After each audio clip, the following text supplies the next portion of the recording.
Hey, welcome to I'm Refocused Radio. Once again, we are here today, and man, just like any other time, we have another special guest. Today, we have someone who is going to explore the topic of mental health, and he is not just someone that is a great advocate for mental health, but he's also someone who is a fellow podcaster. Even though he's taking a break to promote his book and all the great things he's doing for the community, he is someone that we really want to learn about today. He's also an author as well and an artist. His name is Thomas Brown, and I'm excited to have him on our show today and say, first and foremost, man, thank you for your time. How you doing, man? Shmaya, thank you for allowing me to be on your show and to talk with you and share my story with your audience. I really, really appreciate it. You have a powerful story, a story that I feel is going to inspire a lot of people and help a lot of people who might be in a dark spot in life. So first and foremost, before we talk about your books and everything that you do with your advocating for mental health. You have a story with your brother that started in 2001. If you can, for our audience, kind of set the tone for your story, what inspired you to be doing what you're doing today. So I lost my brother, Mark Brown, to suicide in 2001. He was 6 years older than me. It was just the two of us with my parents. So it was a massive, massive loss. I will say that I was dealing with a lot of my own mental health issues before that, and the death of my brother was kind of like the last drop in the bucket. My biggest thing that I had to deal with for my own mental health was that I was extremely codependent.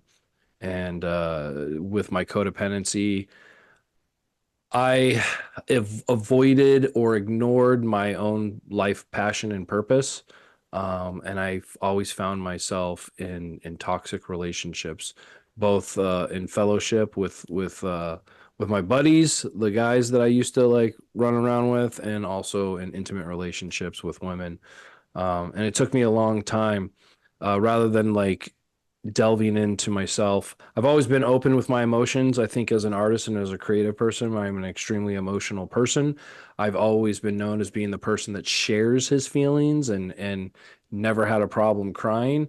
But I couldn't really like, for some reason, this is the early 2000s, I couldn't come out and just say I was depressed or that I was, dealing with some type of mental health issues. And, I thought that I could just like rely on my friends to support.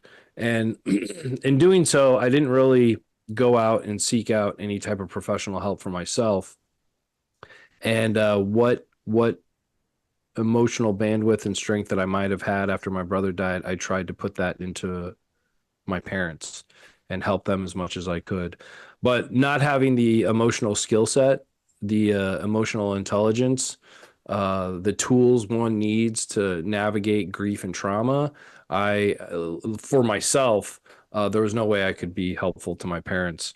Over the years, I recognized some of my codependent tendencies, and I was able to lift myself up in a more professional way. I knew that I needed to get away from the community that I was a part of, that I had built with my friends. And so as a non-Christian, I joined a group of progressive Christians in 2006 and walked across the country, from Phoenix to Washington, D.C. And I was actually the minister who came up with the idea, knowing that I was into film and video production, asked me if I would be the production assistant for a filmmaker that was following the group. So I said yes. So in that time period, I broke away from the toxic relationship with men that I had in my life. This was 2006, 5 years after my brother's death, but I was still engaged in toxic relationships with women, and with my sexual partners. Um, and so when I did this walk across the country, it really opened me up. Like it was like theology on the road and film school on the road. And there was my family's from Kansas, and the first time I'd ever been east of Wichita, so it was really opened my eyes and my mind to more of the world. And when I came back, I got into film school, and for I was doing really good in film school. I was making a lot of projects. I was winning awards in school for the projects that I was making, but there was still something missing. I still was in a toxic relationship with a woman that was not healthy for me. I couldn't get her the claws out of me. I was hooked, and it was a part of my codependency, and I was getting more and more depressed despite doing good with in the field of art and creativity, photography, film production. I was getting very, very depressed in my life. So finally, in 2008, I found myself in therapy. And for the first 2 months, I'd go twice a week. And my therapist, Kim, completely tore me asunder, spiritually, emotionally, mentally. And it was about 2 months. It wasn't until the third month that we even got to my brother. She spent a lot of time just helping me like figure out who I was, my family dynamics, the relationships that I've had, the dominant relationships I've had. And it wasn't until like 3 months into it that we even got to my brother's suicide. And one of the most profound things that I learned from Kim that I take into my advocacy with helping people who've lost loved ones to suicide or helping somebody that's navigating like mental health issues is the very important power of self-awareness. Self-awareness is, I would say, overall awareness. And to me, I've classified three pillars of awareness. I'm not saying that that is the rule and that is the law, because part of the journey of self-awareness is that you write your own playbook. But what I have come to, the pillars that I've created is that to cultivate true awareness, one must first work on self. Understand who you are outside of the meat suit that you landed in for whatever reason. Who am I outside of my country? Who am I outside of my gender? Who am I outside of the race? Who am I outside of my family tradition? Who am I outside of the political affiliations that I was grown into? Who am I outside of the religion that I was grown into? Why do I respond to any type of situation? Why do I believe the things that I do? To me, self awareness is the only game in town. If you do not know who you are, if you do not know why you respond or react in any given situation, you will have an entire world filled with institutions and people who don't have your interest in mind, telling you who you should be, what you should do, how you should act, and what you should strive to be in life. And if that goes against your true nature, even if you don't know what that nature is, it is a mixture for disaster. It is a toxic chemistry. It is napalm. It is an explosion waiting to happen. So the first part of awareness is self-awareness, understanding who you are. Secondly, you're not alone in this world. There are people that you have to interact with on a daily basis. There's people at your work. There's people in your family, all types of things. So spatial awareness is understanding where you are in life, where you are when you occupy any type of space. And third, hopefully, if you've done a very good job of cultivating self-awareness, spatial awareness, you gain some social awareness and you have some empathy and compassion. Through self-awareness, you can gain some empathy and compassion for yourself in the plight that you are in and the struggles that you deem. And hopefully that can expand into social awareness where you have great empathy and compassion for people who do not have the same experience that you do. You must understand that like whatever ego and meat suit you occupy based on the way that you were raised, you have an extremely powerful filter over your consciousness that allows you to take in the world in a particular way. And it takes the work of self-awareness, the self-awareness practice to break through that and understand who's driving who's driving the vehicle of you. Um, and hopefully, and unfortunately, we don't have any type of institutions that not inspire but encourage people to be more self-aware. I really think that like we should have a class that helps us at a very early age start to learn self-awareness. And because it's not like there's no summit, there's no finish line to self-awareness. Yeah. You're something that you constantly cultivate, something that you're constantly working on because you will change over time with each new experience. Um, but there's still nothing there to help us. Usually, one has to either go through a trauma, uh, and seek out some type of like spiritual or psychological help before they start a journey of self-awareness, or um, they need a humanities credit for their degree. And so they think that, a mythology class or a philosophy class would be easy, an easy semester. And hopefully, if they absorb it correctly, they have a good teacher, their minds will be slightly broken in the best possible way at the end of that semester. So, with the help of Kim in 2008, I really like just learned a lot about myself, and I learned the tools to continue to learn about myself. Because I could be great if I could be great at alienating people, and if I alienated everybody in my life, I still have myself to deal with. I still have myself that I have that I'm stuck with. So it's good to get to know who you are. So after a few years of working with Kim, I finally had the courage to break away from the toxic relationship. In 2010, I met my buddy Zach, who was the first person I had ever met outside of my own family's experience that lost someone to suicide, and he lost his brother. And Zach and we bonded pretty quickly. It was kind of wild because there were some tendencies that he had that reminded me of my brother, but that's like an entire conversation of its own. Um, so within 6 months, I was feeling good. I was in a different relationship. I was feeling good. I was still thriving in school, but there was something missing. There's something eating away at me, something that I knew that I needed to do. I needed to shake things up in my world. And I had a conversation with Zach June of 2010, just 6 months after we had started hanging out. And I told him about my walk across the country and how it affected me on a positive level. And after talking a little bit more, he came up with the idea of to do this bike ride, to ride our bikes across the country. And it was just something we kind of like it spoke to me, but we hadn't made any definitive decisions. And it wasn't until February 2011 that we decided, like, yes, this is going to be a thing we're going to do. And it took us 13 months to prepare.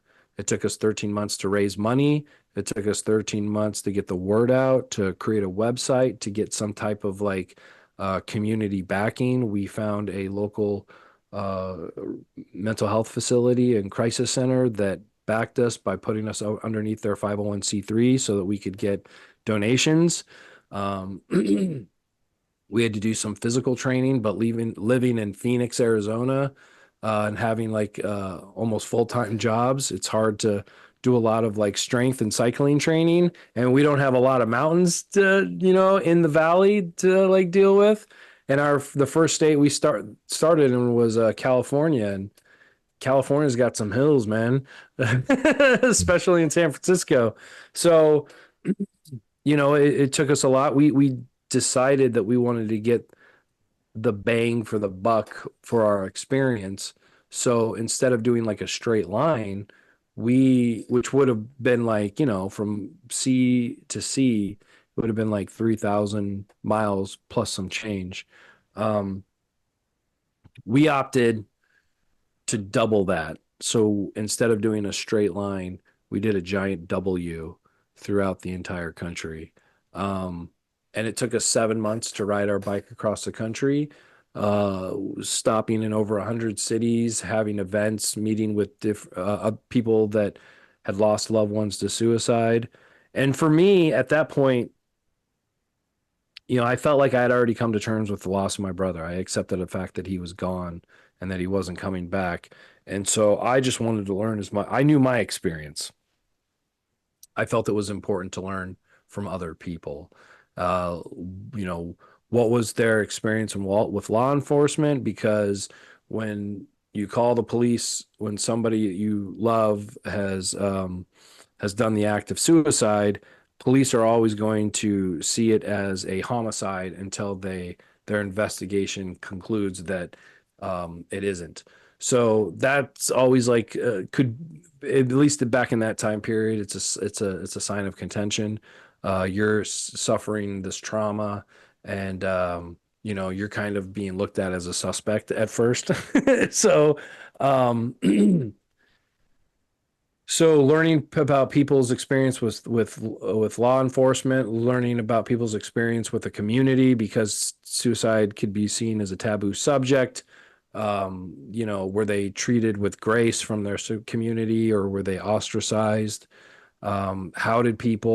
What tools did people learn in navigating their grief? How long was it before they found a therapist? How long was it before they found the right therapist? Because therapy is kind of like dating. You gotta find the one that fits. And maybe there's therapists out there that have never worked with somebody who lost a loved one to suicide, so they don't know all the triggers, which is important. It's a very specific trauma. Um, how long did it take people before they found a support group? And was it for like loss in general, or was it for suicide loss specifically, which again is a very specific trauma? And it kind of helps to have the people around you that have had the similar experience when you're navigating your grief and trying to heal.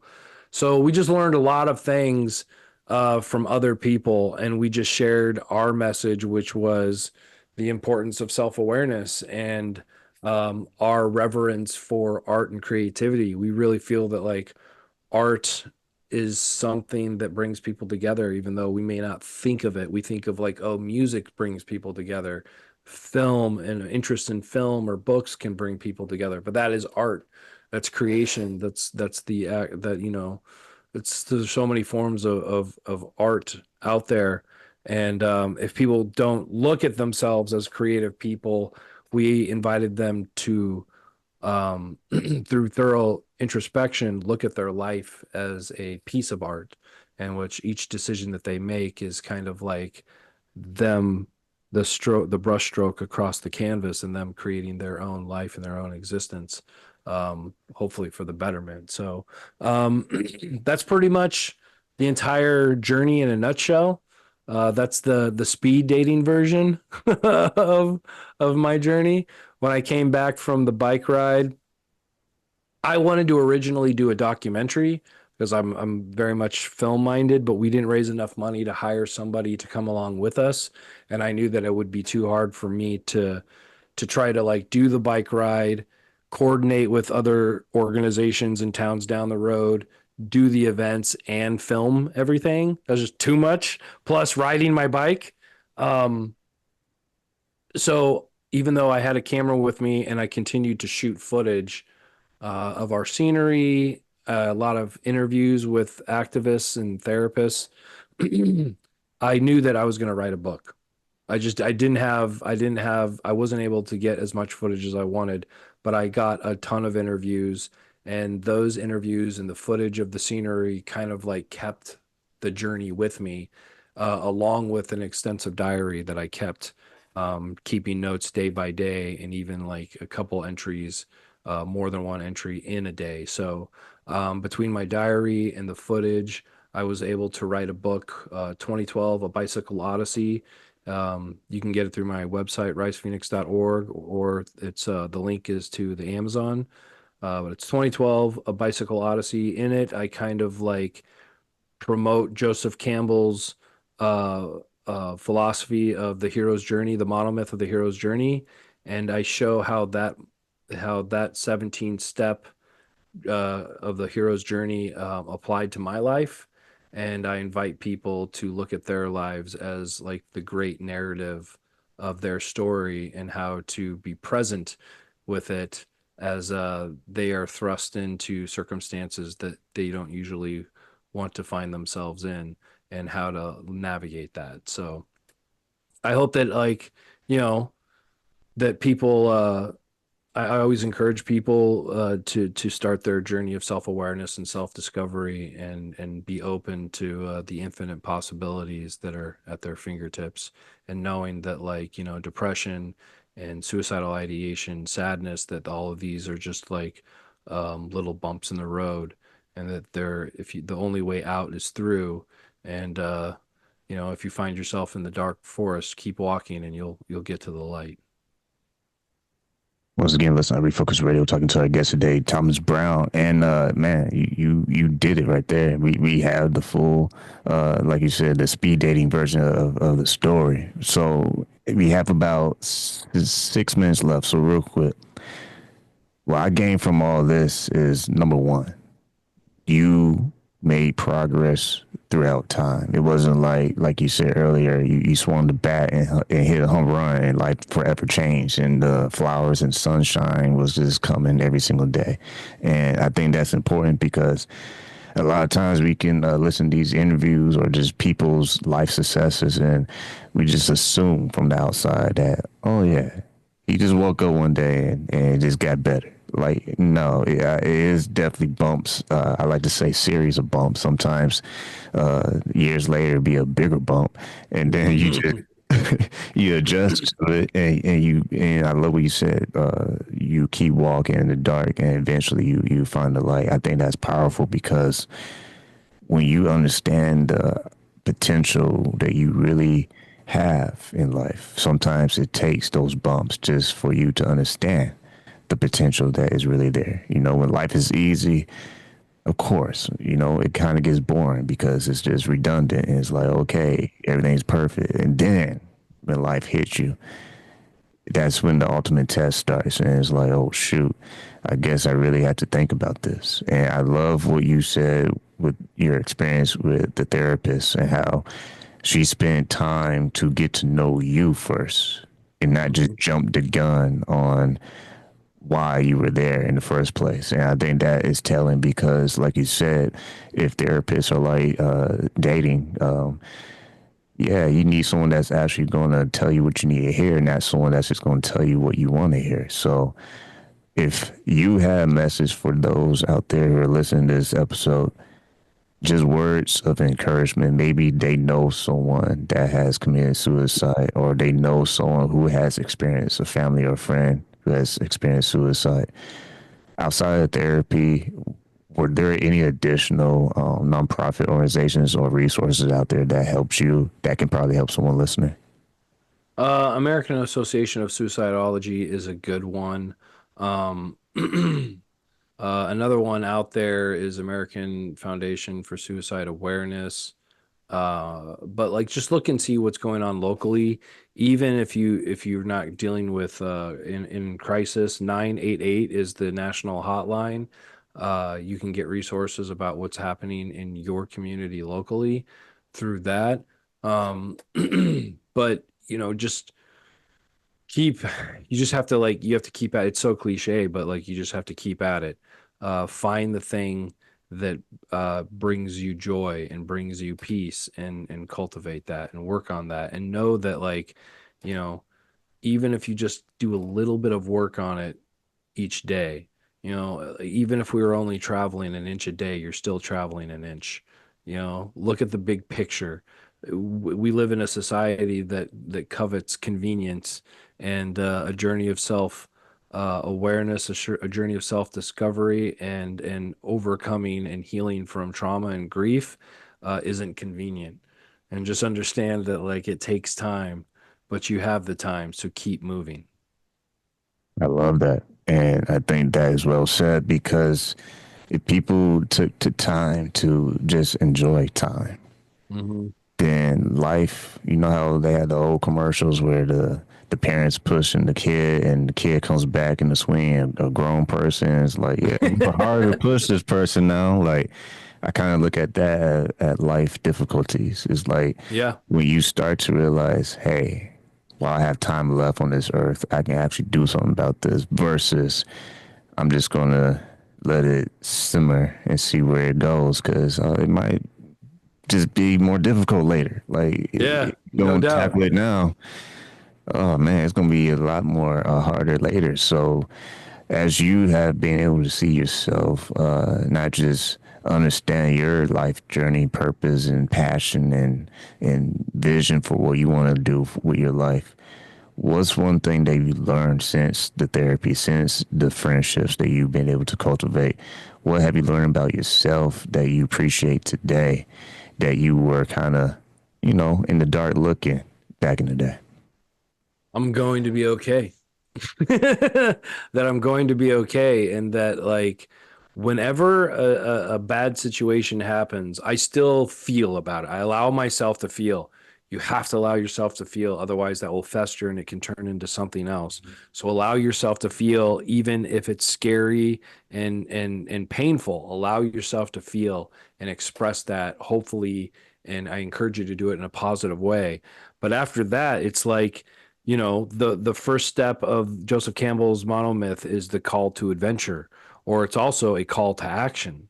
So when this thing has happened to you, because life happens all the time, allow yourself to feel it, and then know that you've now been called by some force to go on this new adventure, no matter how terrifying or scary it is, because what you're doing by going through it and answering the call is that you're giving yourself an opportunity to level up, to get stronger, to learn about yourself, to learn even more about yourself, to learn about your place in your community and in this world and on this giant living starship floating through the void. Like it's gonna be scary, but it's an opportunity for you to become a better person, not only for your life, but for the people that you call friends and family around you, or even for strangers, being a better person with a stronger character for everybody that you encounter. Once again, let's on Refocus Radio talking to our guest today, Thomas Brown. You can go to his website, risephoenix.org. And man, we're flat out of time, but I will say this. One, I'm glad that you have a sense of humor. Two, I'm glad that you have this positive outlook on life, because I can't agree more with what we discuss on the show. And that is basically keep pushing forward, keep pushing through. It doesn't matter what it looks like right now, because you said it great moments ago. Sometimes it's a calling, that challenge that arises in your life is not always super deep, man. Sometimes it's just simple. Are you going to quit, or are you going to push forward? And every day, like you said, if you just take 1 inch at a time, that's better than someone who hasn't moved in 30 years. Word. All right, man. We can probably go for another 3 hours. I got to Uh, be on another call, but before we let you go, I know I gave people the website risephoenix.org, but is there any way people can connect with you online just for any updates for any events or books you have? Yeah, through risephoenix.org, you can get to my social media. We're on Facebook. Rise Phoenix is on Facebook and Instagram under Rise Philosophy. But you can get there through the website. You can get to the book, you can get to the podcasts that I mess around with, and then you can also get to the social media. Follow for more engagement. Well, like always, Thomas, I want to say thank you for your time, man. I appreciate you. Thank you so much.